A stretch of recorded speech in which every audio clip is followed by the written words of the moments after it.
High guys welcome back to my channel welcome back new another video. आज के आमी तोमादेर साथे शेयर करछि दुर्गा पूजो स्पेशल बिगिनारদের থেকে সবাই এই মেকআপ লুকটা করতে পারবে খুব ইজি ভাবে আর একটা স্মার্ট মেকআপ লুক। ফার্স্টে আমি টোনার হিসেবে ইউজ করলাম ব্লু হেভেনের রোজ টোনার, যেটা কিনা তোমরা 60 রুপিস এর আন্ডারে अवेलेबल পেয়ে যাবে।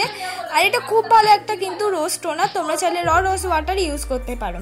তারপর আমি ইউজ করলাম মনরেগা ময়শ্চারাইজার, যেটা কিনা তোমরা 150 টাকার মধ্যে অ্যাফোর্ডেবল প্রাইসের মধ্যে পেয়ে যাবে। এইটা খুবই একটা ভালো ময়শ্চারাইজার, কোনো রকম কোনো সাইড এফেক্ট নেই, খুব ভালো একটা ময়শ্চারাইজার। তারপর আমি ইউজ করছি হলো ব্লু হেভেনের প্রাইমার, আর আমি যে ব্লু হেভেনের প্রাইমারটা ইউজ করছি এটার দাম হলো 150 টাকা। তোমাদের কাছে প্রাইমার না থাকলে তোমরা কিন্তু এখানে ভেজলিং ইউজ করতে পারো। তারপর আমি আমার শেডের একটা কনসিলার ইউজ করছি, একটা নর্মাল একটা কনসিলার আমি ইউজ করছি। যেখানে যেখানে আমার ডার্ক স্পট আছে আমি সেখানে সেখানে কনসিলারটা অ্যাপ্লাই করে ব্লেন্ড করে নিচ্ছি। এতে খুব ভালো কিন্তু ডার্ক স্পট হাইড হয়ে যায়।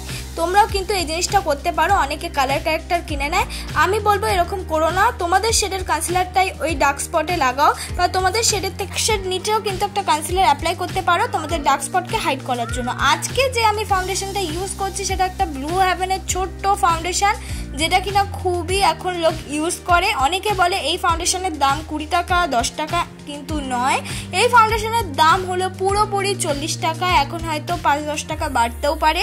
তোমরা এই ফাউন্ডেশনগুলো অনলাইন বলো অফলাইন বলো সব জায়গায় কিন্তু অ্যাফোর্ডেবল প্রাইসের মধ্যে, আমি যে প্রাইস বললাম তার মধ্যেই পেয়ে যাবে। অনেকে আছে ভিডিওতে বলে 20 টাকা দাম 10 টাকা দাম, একদমই নয়। এটা কিন্তু পুরোপুরি 40 থেকে 50 টাকার আন্ডারে তোমরা এই ফাউন্ডেশনটা অ্যাভেলেবেল পাবে। ব্রাইটনেসটা খুব ভালো দিয়েছে, তোমাদের চোখের সামনে অ্যাপ্লাই করে দেখালাম। এবার আমি ইউজ করছি হলো সুইস বিউটির কনসিলার। সুইস বিউটির কনসিলার নিয়ে আমার কোনো রকম বলার কিছু নেই। তোমরা সবাই জানো যে সুইস বিউটির কনসিলার এতই ভালো কনসিলার একটা, যে ফাউন্ডেশনের থেকেও এর ব্রাইটনেস অনেক বেশি। যেহেতু 40 টাকার ফাউন্ডেশন আর এটা হলো সুইস বিউটির কনসিলারটা যেটা আমি ইউজ করছি সেটা হলো 200 রুপিসের আন্ডারে। তাহলে এরকম ধরনেরই ম্যানেজ করে তোমাদেরকে কিন্তু একটা বেস মেকআপ করা উচিত। তোমরা যদি ফাউন্ডেশনটা একটু কম দামের কেনো, বলবো কনসিলারটা একটু ওর থেকে বেশি দামের কিনবে, তাহলে দেখবে তোমাদের মেকআপটা যে কম দামের বেস দিয়ে করা হয়েছে এটা বোঝাই যাবে না। আর বেস করার জন্য কোনো কম দামের ফাউন্ডেশন ইউজ করলেই যে বেসটা খারাপ হয়ে যায় এরকম কোনো কথা নেই। আমি যদি আগে স্কিন কেয়ারটা ভালো মতন করে নিই আর মুখে যদি কোনো রকম ফেশিয়াল হেয়ার না থাকে, তাহলে যে কোনো ফাউন্ডেশনই আমি সুন্দর করে কিন্তু অ্যাপ্লাই করে নিতে পারবো। এবার আমার আইব্রোটাকে আমি ড্র করে নিচ্ছি। আইব্রোটাকে ড্র করার জন্য আমি একটা ব্রাউন রঙের শেড ইউজ করছি। এই ব্রাউন রঙের শেডটা দিয়ে আমার আইব্রোটাকে আমি ড্র করে নিচ্ছি। আইব্রোটাকে ড্র করার কয়েকটা টিপস আমি তোমাদেরকে ভিডিওর মাধ্যমেই দেখাচ্ছি আর মুখেও বলে দিচ্ছি। আইব্রোটাকে ড্র করেছি কিন্তু আমি ফার্স্টে পেছন দিকটা, তারপর আস্তে আস্তে কিন্তু আমি সামনের দিকটা নিয়ে আসছি। তো প্রত্যেকটা আইব্রোই মানে দুটো আইব্রো যখন আমি ড্র করছি তাহলে দেখবে ফার্স্টে আমি করছি পেছন দিকটা ভালো করে, যে আমার অ্যাঙ্গেলটা আছে সেটাকে আমি শার্প করে নিচ্ছি। তারপর অল্প যে প্রোডাক্ট আছে সেটাকে আস্তে আস্তে সামনের দিকে নিয়ে আসছি। আইব্রো ড্র হয়ে যাওয়ার পর একটা ব্রাউন রঙের শেড নিয়ে আমার মুখটাকে আমি কন্ট্রোল করে নেব। আমি মার্সের একটা ব্রাউন রঙের শেড ইউজ করছি, একদম লাইট একদম ইউজ করব, কোনো রকমই কিন্তু আমি বেশি বেশি প্রোডাক্ট ইউজ করছি না। তারপর আমি নাকটাকেও কন্ট্রোল করে নিচ্ছি।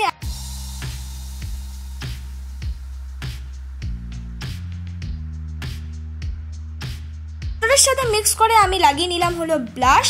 আর আমি যে ব্লাশটা ইউজ করছি এটা কিন্তু একটা পাউডারি ব্লাশ। তোমরা চাইলে এখানে লিপ অ্যান্ড চিক টিন বা লিপস্টিক ইউজ করতে পারো।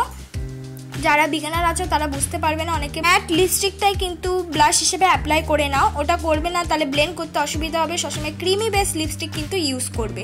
তারপর মেকআপটাকে সেট করছি। মেকআপটাকে সেট করার জন্য আমি ইউজ করছি ল্যাকমি ফেস পাউডার। তোমরা চাইলে এখানে ল্যাকমি কম্প্যাক্ট পাউডার বা অনেকের কাছে দুটো পাউডারের মধ্যে কিছু নেই, তারা যে কোনো পন্স পাউডার দিয়েও কিন্তু মেকআপটাকে সেট করা যায়, সেটা দিয়েই কিন্তু মেকআপটাকে সেট করে ফেলবে। এবার আমি ব্যবহার করছি একটা ব্ল্যাক রঙের আইশ্যাডো। ব্ল্যাক রঙের আইশ্যাডোটা আমি ইউজ করছি কর্নার দিক থেকে। একদম এই ডার্ক কালারের আইশ্যাডোগুলো কিন্তু মাঝখান বরাবর ইউজ করা যায় না, কর্নার দিক থেকে ইউজ করতে করতে আস্তে আস্তে সামনের দিকে নিয়ে এসেছি। আর ব্ল্যাক রঙের আইশ্যাডোটা সরাসরি কিন্তু আমি অ্যাপ্লাই করে নিই, ভালো করে কিন্তু ডাস্ট আউট করে আইশ্যাডোটা। তারপর অল্প যে ব্রাশে ছিল সেটা দিয়ে কিন্তু আইলিটে ব্যবহার করে ব্লেন্ডিং ব্রাশ দিয়ে ব্লেন্ড করে নিলাম। ব্লেন্ড হয়ে যাওয়ার পর সামনের দিক দিয়ে ইউজ করছি একটা গোল্ডেন শিমারি কালার।